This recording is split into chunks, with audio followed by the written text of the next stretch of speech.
Olá, gente, boa noite. Sejam todos bem-vindos à live CRMV. Daqui a pouquinho a gente vai começar nosso bate-papo aqui sobre a importância dos conselhos profissionais.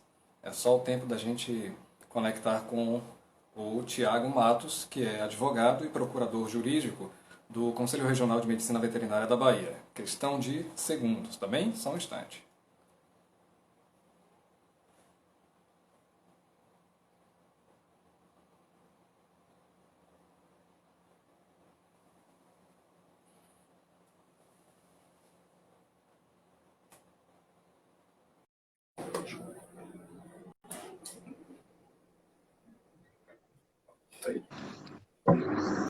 Oi, Tiago, boa noite. Boa noite, Léo. Tudo bom? Tudo ótimo e você? Tudo bem, né? Tudo em paz. O som Bom, tá estou ok? repetindo aqui. Tá ótimo o áudio. Bom, a gente vai conversar sobre a importância dos conselhos profissionais, sejam eles de medicina veterinária, zootecnia, o CRM, a OAB, Conselho Regional de Administração, enfim, todos os conselhos profissionais. Porque a gente sabe que essas autarquias, elas não têm, ou melhor, as pessoas não têm tanto conhecimento a respeito dessas autarquias. Então, é justamente sobre isso que a gente vai conversar aqui hoje com o Tiago Matos, que é advogado, procurador jurídico do Conselho Regional de Medicina Veterinária da Bahia. Ele é graduado em Direito pela UFBA, especialista em Direito Tributário, procurador e coordenador do Departamento Jurídico do CRMV-BA. Tiago, para a gente começar a nossa conversa aqui, eu queria dizer para quem está nos acompanhando que pode deixar sua pergunta aí, quem tiver, na caixinha de comentários e a gente repassa aqui as informações e vai discutindo ao longo da nossa live, certo? Bom, Tiago, a primeira pergunta é a seguinte: qual é a razão de existir os conselhos profissionais e como funciona essa estrutura? Ok, mais uma vez uma boa noite aí pro pessoal. Queria agradecer nessa oportunidade e a lembrança também do Conselho de entidade ao qual eu pertenço desde 2012, né, por ter feito esse convite. E esse tema, para mim, é um tema importante porque ele é a base de todos os outros temas relacionados ao Conselho. Então, você definir a natureza jurídica do conselho, né? Você determina muitas coisas, né? A legislação aplicável, as prerrogativas que os conselhos possuem, o tipo de relação que o conselho tem com o particular, qual é o regime que se aplica aos contratos. Enfim, são inúmeros temas que estão ligados a isso. Bom, realmente nós temos notado que, de fato, muitas pessoas elas desconhecem o papel dos conselhos, né, na sociedade. Então é comum as pessoas elas terem uma vaga noção sobre a situação, sobre a atuação dessas entidades, né? Geralmente atribuem aos conselhos apenas a função disciplinar de punir, né, os chamados maus profissionais nos conhecidos processos éticos. Então, sem dúvida, essa é uma das principais funções dos conselhos. Porém, os conselhos eles têm também uma função que também é tão importante quanto, que é regulamentar e fiscalizar a própria profissão. E isso não diz respeito apenas à atuação dos profissionais em si, né? Esse papel dos conselhos ele deve ser visto numa visão macro, englobando toda a cadeia que repercute no exercício da profissão, seja de que profissão o conselho esteja regulamentando. Então, dessa forma, também as pessoas jurídicas se encontram no âmbito de atuação dos conselhos, quando atuam dentro dessa cadeia. Então, essa é justamente a razão de existir os conselhos. O livre exercício profissional ele é indispensável para o desenvolvimento econômico do país. Porém, ele deve ser regulamentado quando for necessária a preservação de outros interesses também legítimos, né, na sociedade. Deve existir, vamos dizer assim, um balanceamento nesse sentido. Então, os conselhos eles existem porque, em determinado momento, percebeu que a ausência dessa regulamentação, do exercício dessas atividades, ele desencadeava um exercício desenfreado das atividades, que poderiam causar diversos malefícios para a sociedade.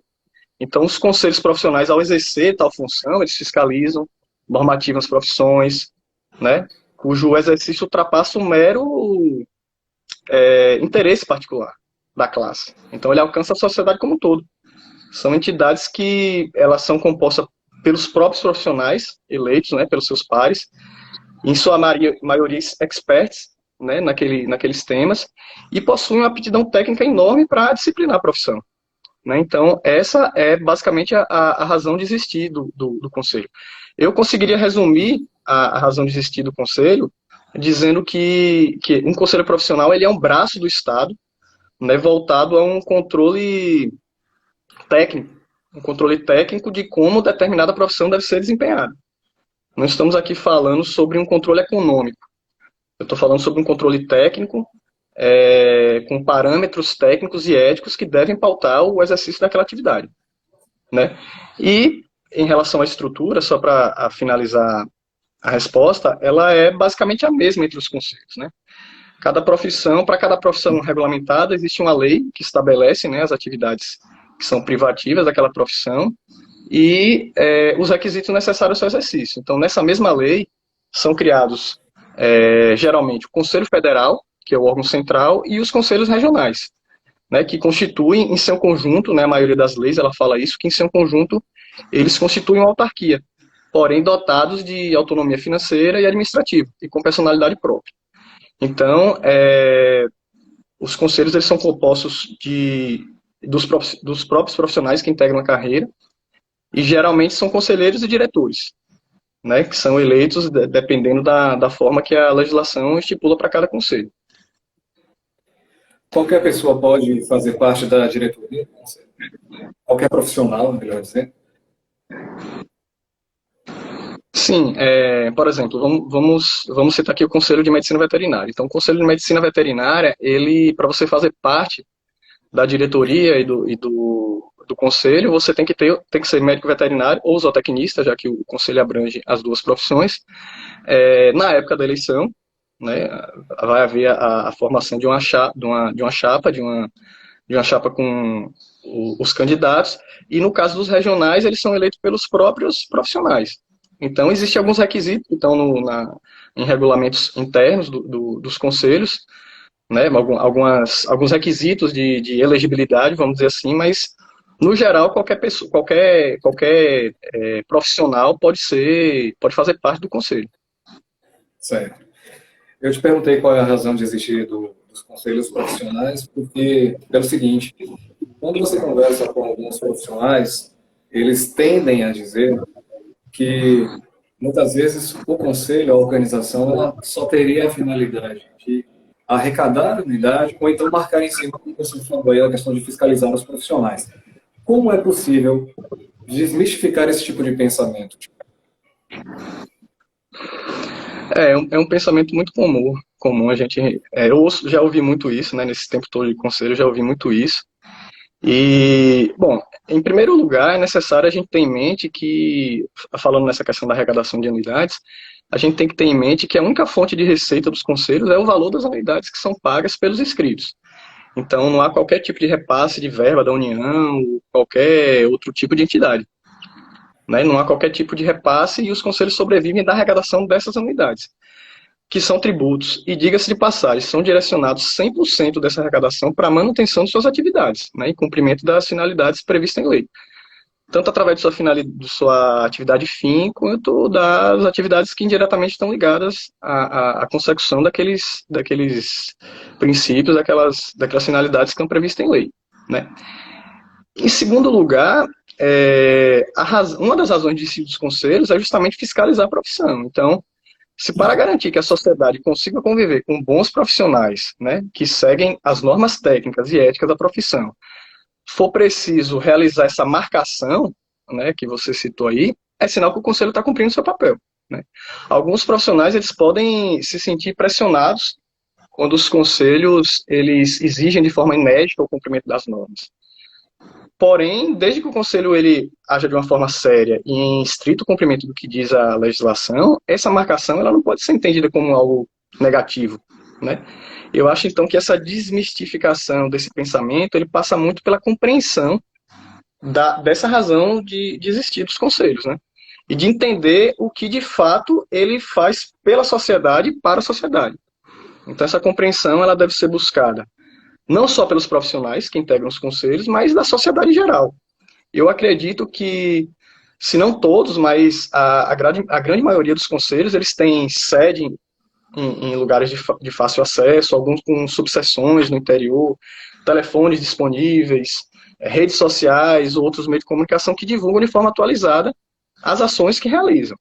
Então, eu costumo muito ouvir funcionários e diretores se queixarem, inclusive, desse distanciamento dos profissionais com o seu respectivo conselho. Né? Muitos profissionais, eles vão até a sede, eu já ouvi, talvez em forma de piada, mas eu já ouvi muita gente falando que eles vão para a sede do conselho apenas no dia de pegar a carteirinha.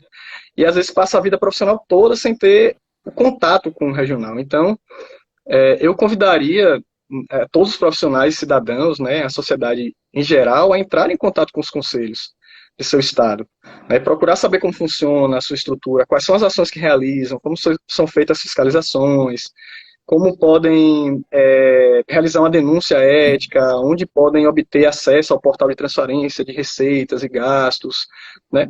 Eu tenho certeza que os conselhos, em sua grande maioria, têm uma transparência muito grande em relação às ações que estão fazendo, né?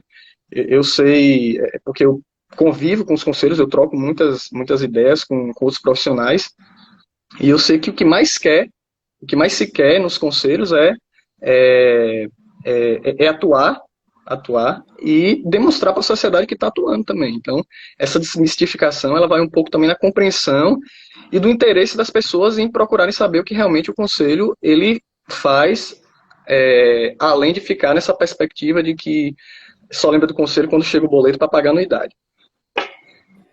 É interessante essa explanação que você faz, quando você diz que muitos profissionais só têm contato com o conselho no momento de buscar a carteira, o registro profissional, e depois desaparece. Então, pelo que fica claro aí, que dá para compreender do que você diz, é que, de fato, uma falta de conhecimento das pessoas e até de interesse mesmo em entender como funciona aquela estrutura, aquela instituição que tem o papel de ajudar o profissional. Não é simplesmente fiscalizar ou marcar em cima, né? Como a gente diz muito aqui na Bahia, está marcando ali pesado, marcando cerrado, você quer arrecadar, etc. Então é isso. Falta aí um pouco de disposição das pessoas também, dos profissionais, em buscar entender como funciona melhor a estrutura.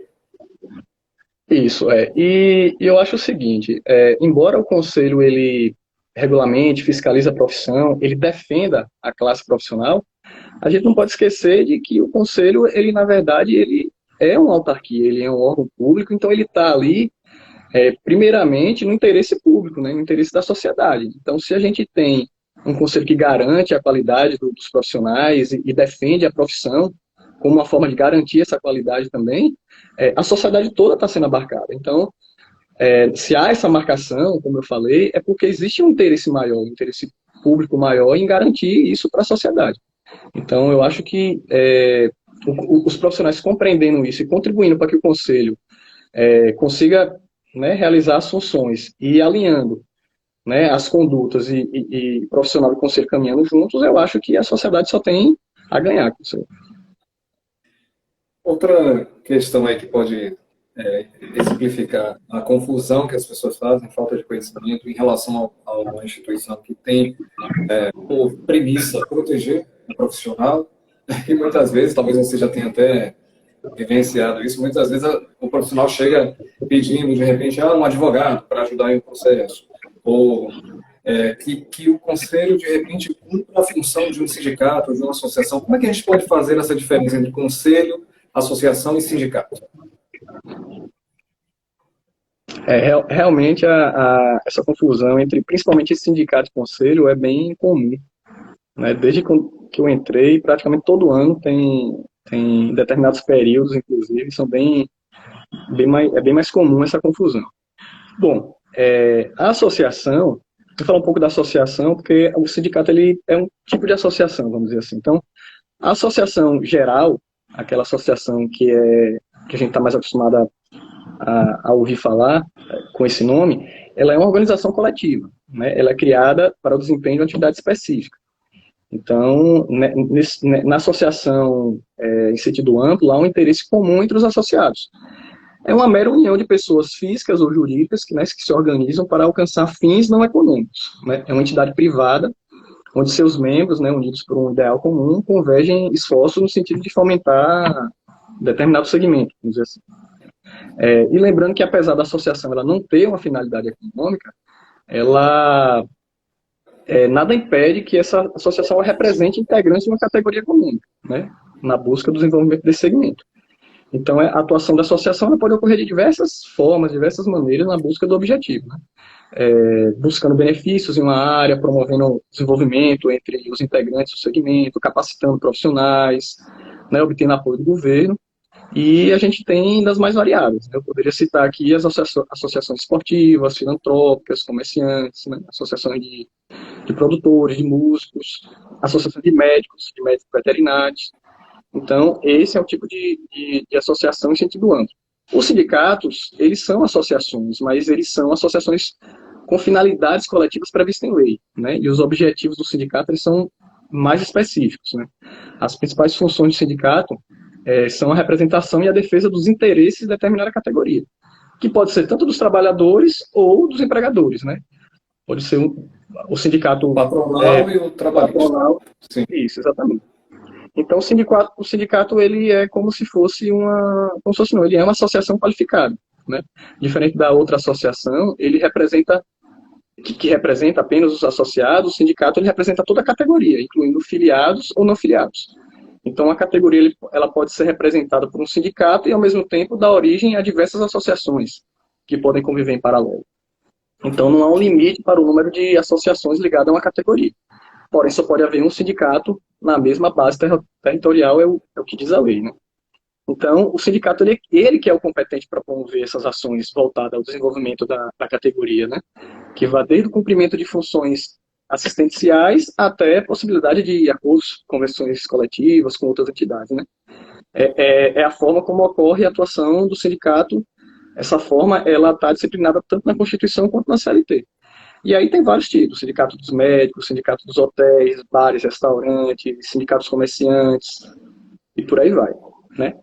E, para finalizar, os conselhos, né, diferente dessas duas associações, são autarquias, né? São criadas por lei, com a finalidade de fiscalizar e regulamentar as profissões, como a gente está falando aqui, né? São pessoas jurídicas de direito público, né, que orientam, supervisionam, disciplinam a atividade ligada ao desempenho da classe, né? Então, embora ela possa fomentar a categoria profissional, a gente vê, por exemplo, o Conselho de Medicina Veterinária fomentando, né, a classe profissional médico veterinário e zootecnista, né? Os conselhos eles são instituídos para garantir o exercício regular da atividade, né, de acordo com a legislação.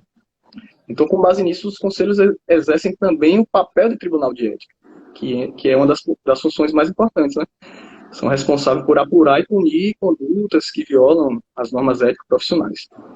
Então, os conselhos podem editar atos normativos, podem fiscalizar e punir condutas, né? Eles exercem a função social de coibir condutas irregulares de profissionais, né? E aí a gente pode citar vários conselhos: medicina veterinária, zootecnia, conselho de farmácia, conselho de engenharia, conselho de nutrição, conselho de medicina humana, o conselho de química. Então, ele tem a função de atuar, ele não tem a função de atuar na defesa individual dos profissionais, né? Seu âmbito de atuação envolve o interesse da classe como um todo. Então, essas são as principais diferenças entre esses três entes aí que geralmente se confundem. A gente tem alguns comentários chegando por aqui, e eu lembro que você que está nos acompanhando pode escrever, tá? Na caixinha de comentários, se tiver uma pergunta, pode mandar, fique à vontade. Tem aqui o perfil do Rodrigo Bittencourt. Ele disse: perfeito, doutor Thiago, estamos à disposição. Inclusive, semestralmente recebemos turmas de alunos onde passamos essas informações dos objetivos, meios e fins do CRMV. Temos também aqui, temos a pergunta da médica veterinária, também conselheira Ana Elisa Almeida. Ela pergunta o que diferencia da ordem. Seria a ordem dos advogados? A ordem dos advogados do Brasil. O que diferencia o conselho da OAB? O termo ordem, ele, se você fazer uma comparação entre nome conselho e ordem, ele não tem muita diferença, não tem diferenças essenciais. Agora, a Ordem dos Advogados do Brasil, ela tem uma diferença em relação aos outros conselhos porque ela tem previsão constitucional e ela faz parte das funções essenciais da justiça, assim que a Constituição chama. Então, a Ordem dos Advogados é como se fosse um conselho, mas além de toda essa função que a gente vem falando aqui, de fiscalizar e de regulamentar a profissão, ela tem também a outra função, que é a função constitucional, de defesa da ordem né, e uma função essencial à justiça. Então, é por isso que a Ordem dos Advogados do Brasil, além de todo esse tipo de função, além disso, ela é legitimada para fazer, para promover vários outros tipos de ações, né? Por exemplo, a ação de direta de constitucionalidade, que a OAB tem a legitimidade para fazer isso. Ela é um órgão de consulta assim, muito mais atuante, vamos dizer assim, do que os outros conselhos, porque além dela atuar na área dela, ela atua vamos dizer assim, na legalidade do processo, né? Na questão jurídica. Então, eu acho que a única diferença, né, que é uma diferença, é uma diferença bem latente, mas ela tem todas as outras características dos outros conselhos, né, com essa diferença. Dá para diferenciar também de instituto e sociedade? É a pergunta de Daniele Machado. A sociedade, ela é um tipo de associação, né? Se for a sociedade, né, com essas características que eu dei, de união de pessoas para uma finalidade em comum, ela tem as mesmas características da associação.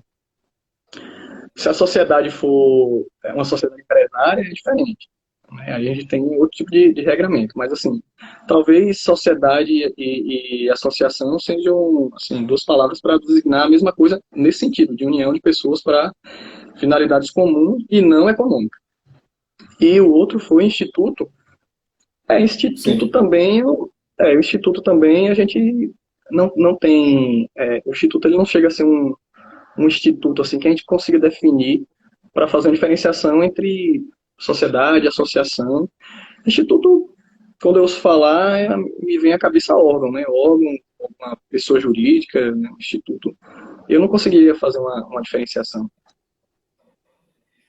A gente conversa com o Tiago Matos, advogado e procurador jurídico do Conselho Regional de Medicina Veterinária da Bahia.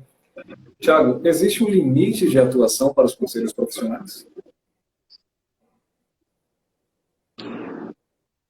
Veja, os conselhos eles são autarquias, né, são instituídos por lei e estão sujeitas ao regime de direito público. Então, a sua atuação ela deve estar pautada na lei, né, bem como nas resoluções expedidas pelo Conselho Federal respectivo. Então, por fazer parte da administração pública, os conselhos eles só podem atuar, né, e agir segundo o que dispõe a lei e sempre conforme o interesse público. Então, eu diria que o limite de atuação do conselho é sempre a lei. Então, o conselho ele não pode fazer nada que não esteja lá previsto em lei. E no caso dos conselhos, eles não podem fazer nada que esteja, vamos dizer assim, que exceda as suas atribuições. Se os conselhos eles são criados para fiscalizar, para regulamentar uma profissão, o limite é justamente essa atividade de regulamentação, supervisão, orientação da profissão. Esse é o limite de atuação dos conselhos. Certo. Você falou agora há pouco sobre a questão de que um conselho forte que vai proteger a sociedade a partir do trabalho, de cuidado aí com os profissionais, enfim, isso tem reflexo direto na vida da população. Eu queria que você detalhasse um pouco mais como é que essa atuação dos conselhos interfere na vida das pessoas. O cidadão comum, que não faz parte de nenhum conselho, de repente, outros profissionais, mas, por exemplo, de que forma o CRMV beneficia toda a população brasileira? Entendi. Veja, como a função dos conselhos, né, em geral, e a sua razão de existir, ela está muito ligada à fiscalização do exercício da profissão e aquele controle técnico e ético que eu já citei lá atrás, a sua atuação está diretamente ligada à qualidade do exercício profissional, né? Eu não consigo ver o conselho desvinculado desse controle de qualidade, né, do que é que está sendo oferecido para a sociedade em termos de exercício profissional. Né? Com o crescimento econômico e o aumento da profissionalização das atividades, esse papel exercido pelos conselhos ele é cada vez mais indispensável. Eu diria que o conselho ele é um porto seguro para que a sociedade consiga, né, em meio a essa diversidade e complexidade das relações, ter uma segurança, né, ter uma segurança de como é que aquela atividade profissional ela deve ser, né, tecnicamente falando ou eticamente falando, exercida. Então, esse porto seguro, eu acho que o lugar mais provável que qualquer pessoa pode encontrar para em termos de exercício de profissão, seria o próprio conselho que regulamenta. E, ao mesmo tempo, a sociedade sabe a quem vai recorrer se ela verificar que o exercício ocorreu de forma irregular. Então, eu tenho um porto seguro nos conselhos, pelo menos eu consigo enxergar o conselho dessa forma, de saber que eu tenho essa segurança e de saber também que existe alguém que, caso fique constatada essa irregularidade, vai poder intervir, né? Claro, dentro dos seus limites, mas seja para punir um profissional, seja para regulamentar uma profissão, seja para fiscalizar com mais afinco uma profissão.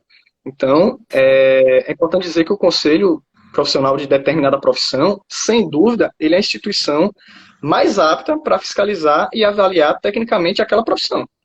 Então, eu posso citar um trecho, um dispositivo que tem na nossa lei, na 5517, que fala da medicina veterinária, que ela enfatiza bem a importância de um conselho, né, em relação à sua profissão. Deixa eu ver se eu acho aqui. É o artigo 9º. Artigo 9º. Veja bem o que é que fala. O Conselho Federal, assim como os Conselhos Regionais de Medicina Veterinária, servirão de órgão de consulta dos governos da União, dos estados, dos municípios e dos territórios, em todos os assuntos relativos à profissão de médico veterinário ou ligados direto ou indiretamente à produção ou indústria animal. Veja, o artigo fala que é um órgão de consulta dos governos, em todos os assuntos. Aí eu pergunto, que órgão tem aptidão e legitimidade para estabelecer padrões éticos, padrões técnicos que devem pautar a profissão, por exemplo, de engenheiro, no exercício de sua atividade, que não o Conselho de Engenharia? Que órgão tem mais aptidão e legitimidade para analisar se o engenheiro, no exercício dessa atividade, ele infringiu uma norma técnica ou uma norma ética do que o Conselho de Engenharia, né? E esse é um raciocínio que você pode aplicar a qualquer outro conselho. Então, se eu tenho qualquer temática relacionada à medicina veterinária ou zootecnia, qual é o órgão com maior argumento de autoridade que pode falar da parte técnica e ética, se não o Conselho de Medicina Veterinária, né? Então, eu acho que a importância na vida das pessoas, ela passa muito pelo que o Conselho, enquanto argumento de autoridade, pode fazer, pode falar, pode promover, para que você consiga garantir a qualidade daquele serviço, né? Então, a maior prova disso na nossa legislação da medicina veterinária é essa possibilidade de ser um órgão de consulta. Ou seja, teoricamente, os projetos de lei que passam no Congresso ou que chegam à sanção da presidência teriam que ter a consulta do Conselho se tiver alguma questão relacionada à medicina veterinária ou à zootecnia, né? A gente sabe que é isso que não acontece, talvez também ou por questão política, ou por questão de burocracia também, mas o certo era acontecer isso, né? Tanto é que existe essa previsão legal de um órgão de consulta. Então, a importância no papel da vida das pessoas passa um pouco por aí.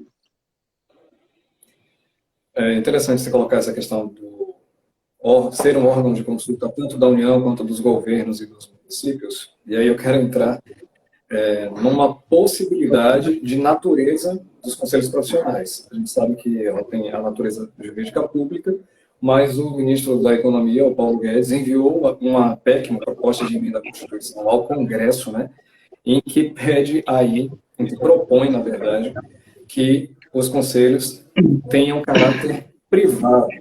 Bom, a gente sabe que o governo defende hoje o Estado mínimo, e aí todas essas instituições entrariam nesse aspecto aí também. Eu queria saber de você o seguinte: caso essa PEC passe no Congresso, qual é o impacto direto dessa mudança de natureza jurídica? Seria aí uma forma, talvez, de esvaziar os conselhos? Eu aproveito para emendar com a pergunta do Igor Andrade, que diz: o que dizer para quem defende a PEC que propõe a mudança de configuração legal dos conselhos profissionais? Essa PEC, ela é bem polêmica, né? Eu já ouvi, assim, eu tenho minha opinião formada sobre isso, mas eu já ouvi, assim, diversos argumentos e às vezes eu fico até chocado com o que algumas pessoas defendem, e isso só vem reafirmar aquilo que eu falei lá no começo, né? A desmistificação, ela passa um pouco pela compreensão do conselho. Então, às vezes as pessoas não compreendem.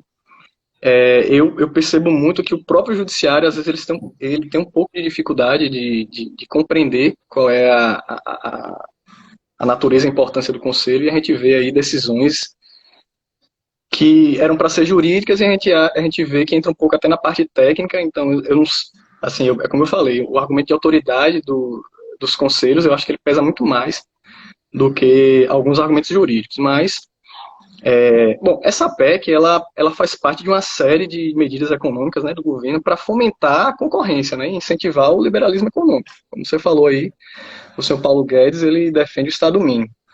Pelo menos é isso que se extrai do texto, né, da PEC e da justificativa do projeto, né. Então, assim, sem dúvida, o crescimento econômico e o desenvolvimento das empresas são importantes para o país, né. No entanto, eu acho que isso não pode vir a qualquer custo. Essa é a minha opinião. Então, o principal impacto negativo, são vários, né, mas o principal impacto negativo, caso a PEC seja aprovada, é, sem dúvida, a atribuição de um poder de polícia a uma entidade particular. Né? Em outras palavras, você colocar na mão de um ente privado a possibilidade dele fiscalizar a profissão e exercer todo aquele mecanismo de controle que eu citei antes. Né? Um ente privado. Então, assim, o que é que eu acho em relação a conselhos hoje? Além dessa aptidão técnica já apontada, a legitimidade para os conselhos fiscalizarem decorre justamente da natureza jurídica de direito público. É uma coisa que está extremamente interligada, né, que envolve o conselho isso. Então, isso é o que lhe dá o poder estatal necessário a exercer aquelas prerrogativas, né, constitucionais e legais que lhe cercam. Então, é preciso lembrar que a fiscalização da profissão ela já é uma exceção ao livre exercício profissional. A Constituição ela assegura a liberdade de profissão, salvo as restrições que tem na lei. Então, você fiscalizar a profissão e colocar um limite, ela já é uma exceção. Agora, imagine isso sendo feito por um ente privado que não está submetido ao regime de direito público. Você esvazia não só o papel dos conselhos, quanto a essência da fiscalização das atividades. Uma vez que você retira justamente, vamos dizer assim, as armas que o poder público tem de fiscalizar. Você vai colocar isso na mão de um ente privado. Aquele poder estatal que você tinha para fazer cumprir, para exercer as prerrogativas, ele é mitigado. Então, e falando em PEC também, não é demais a gente lembrar que essa tentativa de privatização dos conselhos já ocorreu no passado, né? E ela foi julgada inconstitucional pelo Supremo, que entendeu que os conselhos eles realizam atividade típica de Estado na fiscalização, o que impede a delegação para os entes privados. Recentemente, o STF também voltou a afirmar essa inclinação por essa natureza de direito público, em uma matéria que foi enfrentada recentemente, que não foi exatamente sobre a natureza, foi sobre o regime dos servidores, mas nos votos dos ministros você percebia que na parte das suas fundamentações eles utilizavam essa reafirmação da natureza jurídica e autárquica dos conselhos, né? E consequentemente de direito público. Então, eu acho que não só esvaziar o papel dos conselhos, mas você esvazia a própria lógica da fiscalização. É como se você deixasse realmente essa mão invisível aí do Adam Smith, ela realmente levar, desregular, desregular e se autorregular, vamos dizer assim. Então, eu não vejo impacto positivo nenhum, pelo contrário, dessa PEC, né, e acho que realmente o esvaziamento vai ser muito grande dos conselhos. Pois é, porque é uma argumentação, você colocou aí, que essa proposta dinamizaria o mercado de trabalho, olha só, e profissionais não seriam obrigados a aderir aos conselhos, ou seja, de repente trabalhariam até sem registro profissional, é isso? Qual é o risco que uma PEC dessa sendo aprovada nesses moldes pode trazer, né? Isso foi essa parte da dinamização do mercado, ele coloca na própria justificativa da PEC, né? Ele fala dinamizaria o mercado de trabalho e não criaria obstáculos. Veja, a essência da proposta é privatizar os conselhos, né? Então, ao transformá-los em pessoas jurídicas de direito privado. Então, os impactos negativos são enormes, e eu mencionei lá atrás, mencionei na resposta anterior.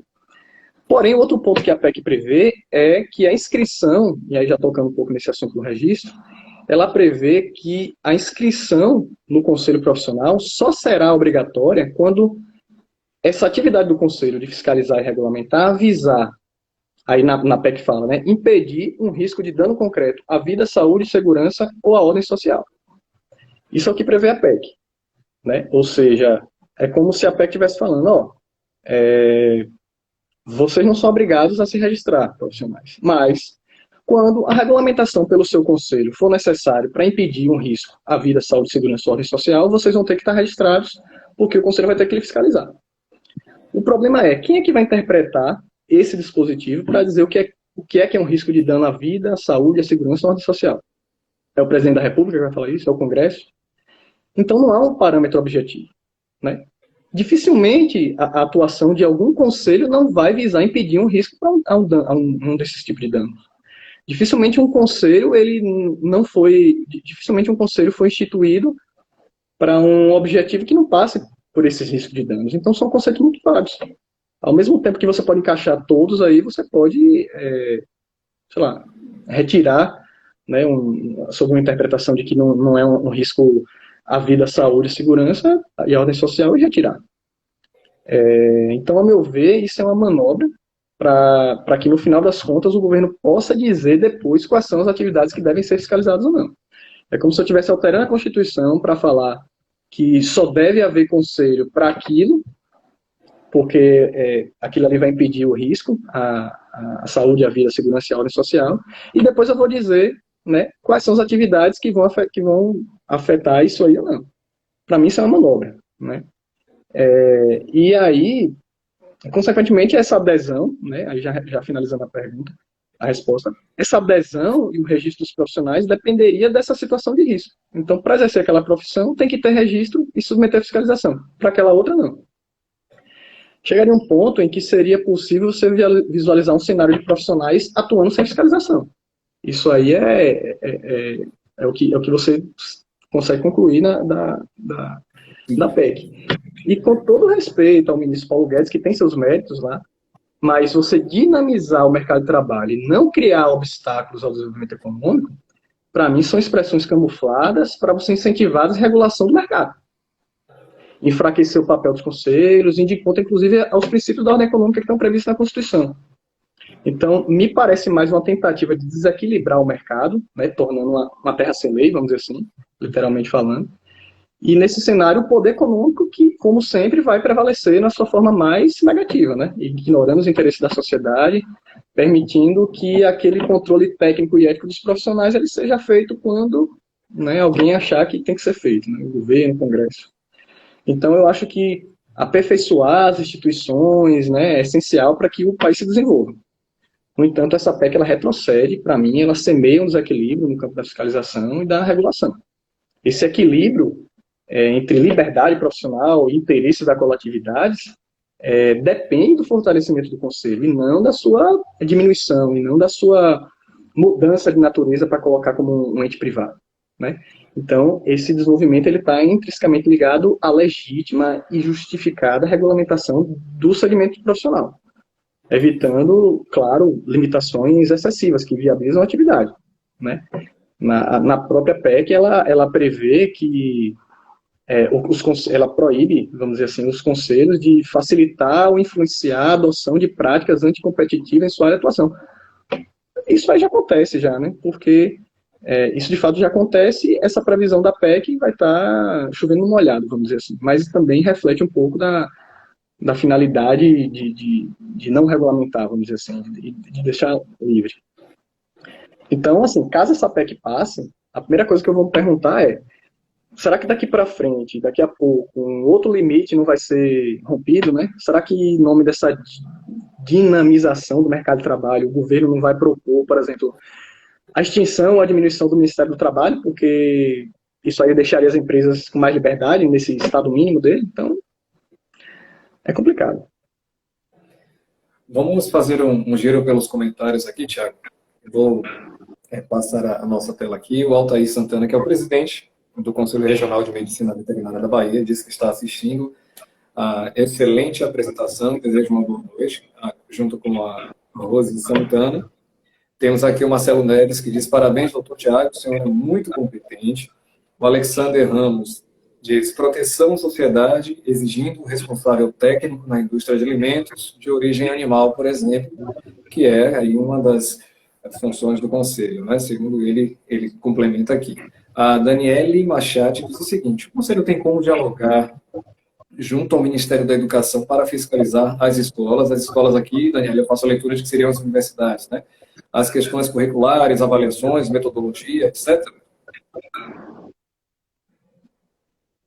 Se o conselho teria como dialogar com as instituições.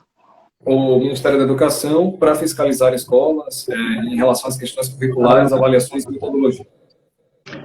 Eu acho que, na verdade, isso já é feito, né? Eu acho que, pelo menos o Conselho de Medicina Veterinária, eu vejo que ele é muito atuante, muito preocupado com essa questão do ensino. Eu estava recentemente conversando com a diretoria também, a questão dos cursos EAD, que eu não vou entrar muito nessa seara aqui, mas que passa um pouco por isso, e eu acho que esse diálogo, ele, na verdade, ele é necessário, porque o Ministério da Educação, ele tem essa competência, né, para ditar algumas regulamentações em relação ao ensino, mas a gente não pode esquecer de que o ensino técnico, que é um ensino que é feito na graduação dessas atividades que a gente está falando, ele não pode ser, vamos dizer assim, os conselhos, que é como eu falei, que tem esse argumento de autoridade, eles não podem ser ignorados.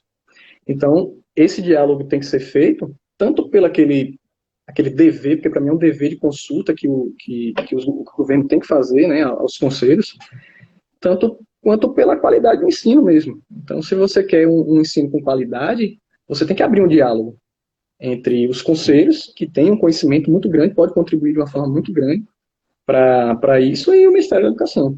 Então, isso é feito a nível Conselho Federal, principalmente, porque é o órgão que está hierarquicamente acima, que está mais próximo, vamos dizer assim, do governo lá para fazer esse diálogo, e eu acredito que a maioria dos conselhos tem essa preocupação, né? Mas a gente sabe que algumas mudanças são assim, um pouco mais difíceis de acontecer, porque envolve muita coisa, mas principalmente política.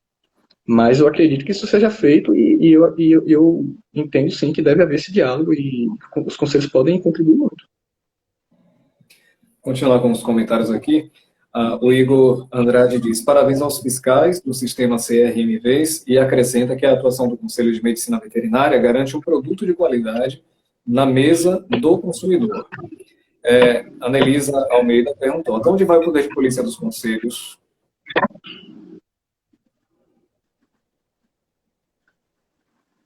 Passa um pouco aqueles limites que a gente estava falando na outra pergunta. O poder de polícia, ele, no sentido de fiscalizar, o limite dele bom, depende da atividade, né? Mas ele vai muito, o limite é muito pelo que tem na lei. Em relação à atuação no poder de polícia, os conselhos, eles podem, além de fiscalizar, eles podem aplicar penalidades, né? A legislação, a lei em sentido estrito, ela atribui aos conselhos a competência para fixar, né, multas, para fixar, para disciplinar como é que é feita essa fiscalização, esse poder de polícia, de chegar no estabelecimento, de chegar em determinado lugar em que o profissional esteja atuando de forma irregular e advertir, ou eventualmente até aplicar uma penalidade. Esse poder de polícia aí, ele é próprio da administração pública, dos entes que têm atividade de fiscalização, e o limite são os limites que estão previstos em lei, né? Tanto em lei quanto nas resoluções do Conselho Federal, né? No caso do Conselho de Medicina Veterinária, as resoluções que são editadas pelo Conselho Federal de Medicina Veterinária, e os fiscais têm fé pública e podem fazer essas autuações, e essas autuações, elas podem ser utilizadas tanto para aplicar uma penalidade, quanto para, se for constatado algum tipo de irregularidade que fuja um pouco das atribuições do Conselho, como, sei lá, uma questão criminal, uma questão de ordem sanitária, que tem a ver com a vigilância sanitária, para o Conselho encaminhar para os órgãos competentes, né, para o Ministério Público, para a Agência de Vigilância Sanitária. Então, tem alguns limites que o Conselho não pode ultrapassar por conta da sua competência, enquanto fiscalizador e da atividade, né? A gente tem aqui o comentário do Bebeto Barreto, diz: o Dr. Tiago é um excelente profissional, bastante esclarecedor essa live. Eliane Cardoso, manda um abraço também. O Samuel Santos, a Ângela Maria Matos também passa aqui para dar uma luzinha para a gente. Samanta Venâncio está de olho na live. Tem uma pergunta aqui do Leopoldo Aragão da Silva, que é o vice-presidente. Ele diz o seguinte: vice-presidente do Conselho de Veterinária da Bahia, certo? Regional da Bahia. Doutor Tiago, o senhor poderia comentar a questão relativa ao Conselho em relação ao ensino à distância?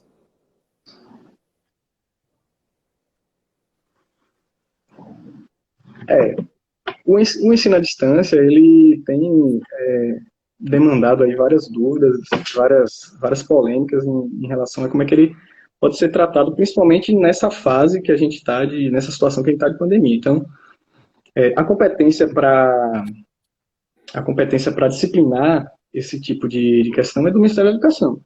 Então, é o Ministério da Educação que regulamenta como é que vai ser um curso de AD, qual é o percentual de aulas que vai poder ser oferecido de forma online, né, até que ponto, qual é o limite. Então, é o Ministério da Educação, né, que aí, sim, eu acho que acredito que tem que ser um diálogo com os conselhos, que vai disciplinar isso aí. Então, hoje, nesse cenário de pandemia, eu não estou lembrado do nome, mas tem uma portaria do MEC que ele libera, eu acho que é um percentual mínimo de aulas online, mas ele não transforma, na verdade, o curso em EAD. Né? Ele transforma algumas aulas que seriam aplicadas de forma presencial em online nesse cenário.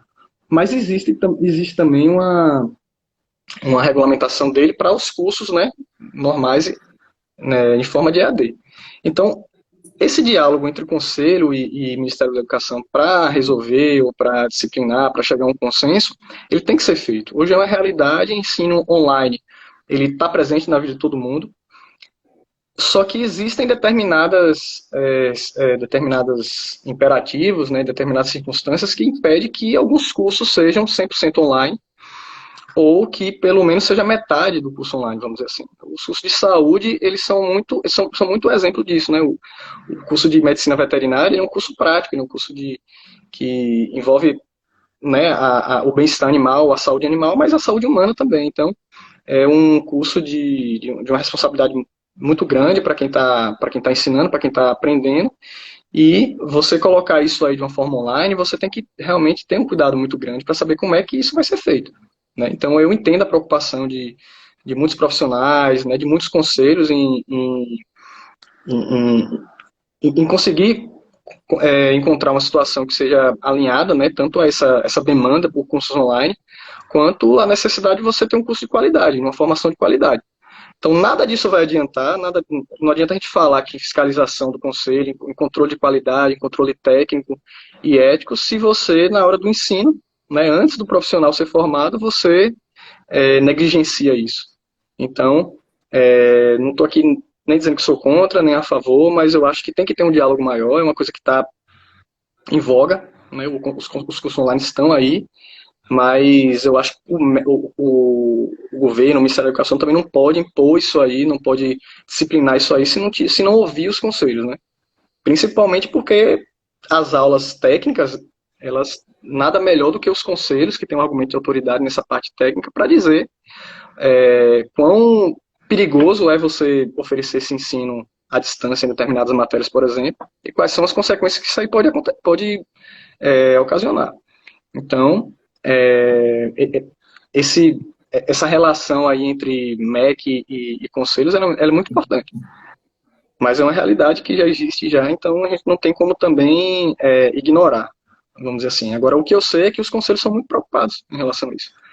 A diretoria lá do conselho, eu converso muito com os diretores, conselheiros, e eu vejo que é uma preocupação. E eu percebo que não é uma coisa formal, não é uma coisa que é porque falta demanda, vamos dizer assim, é porque é uma preocupação real mesmo.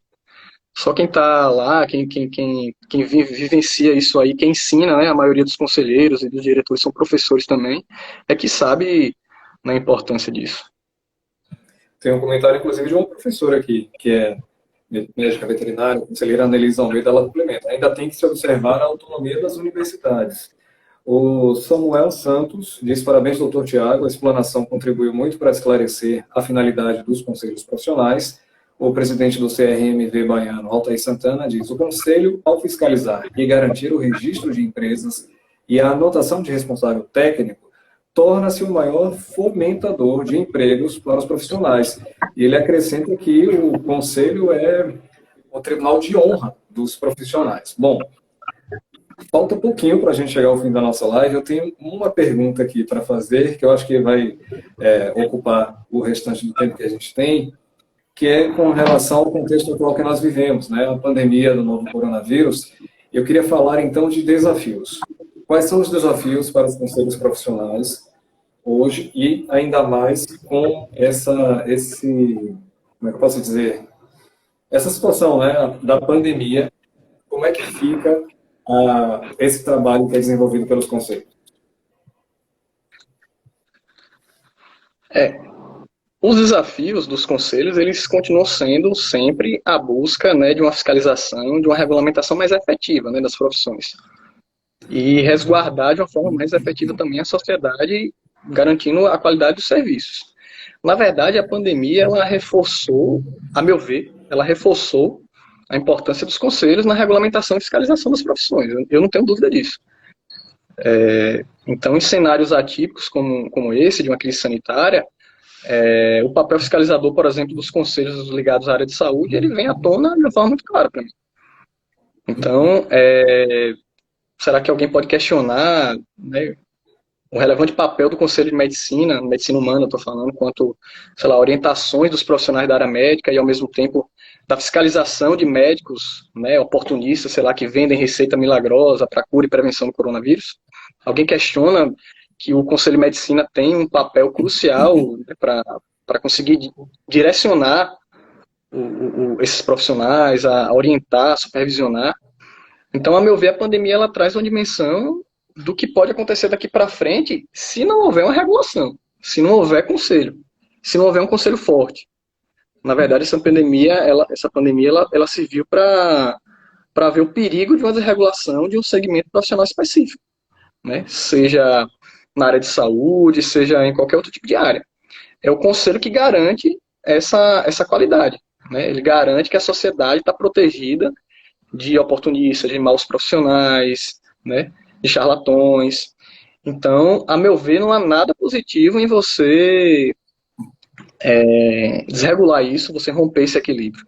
Então, os desafios dos conselhos eles continuam sendo, na verdade, eles só ficaram mais latentes, que é justamente deixar essa compreensão do que é o conselho, o que é que ele faz, né, de uma forma mais clara na cabeça das pessoas. Então, eu, por exemplo, fico muito feliz em ver o conselho onde eu trabalho de uma forma atuante, uma forma que divulga, uma forma que tenta trazer o profissional e a sociedade para perto, né? Para mim, isso aí é uma mudança de paradigma muito forte. Então, você colocar a cara do conselho, né? Dizer para que o conselho está ali, eu acho que isso sempre foi um desafio, né? Para os conselhos, né? Fazer as pessoas entenderem e, de certa forma, contribuírem para aquilo que o conselho faz. Eu acho que se o conselho ele é forte e as pessoas abraçam, elas sabem o que é que o conselho faz, esses desafios que vão vir pela frente aí vão ser muito mais fáceis de ultrapassar, né?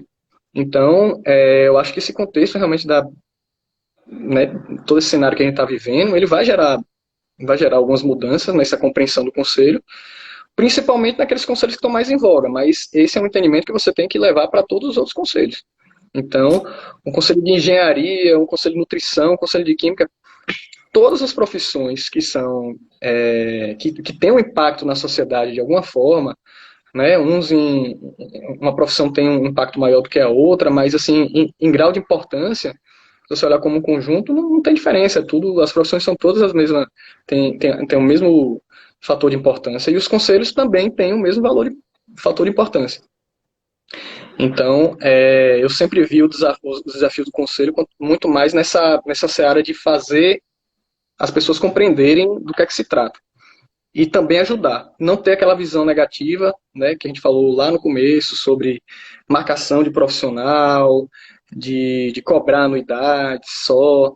Então, o desafio ele passa um pouco por isso. Porque, diferentemente de outras, vamos dizer assim, de outros tributos que a gente paga, a atuação do conselho ela é muito mais sensível, não é? Você consegue visualizar mais. Né? Então, é diferente de você pagar um IPTU, de pagar um IPVA, de pagar qualquer tipo de outro tributo, que você realmente não está fazendo mais do que sua obrigação, né? Obrigação tributária, mas o conselho você paga porque você está exercendo aquela atividade e você sabe que aquilo ali vai ser revertido na própria atividade. Então, eu deixaria isso aí como uma reflexão para as pessoas compreenderem, né?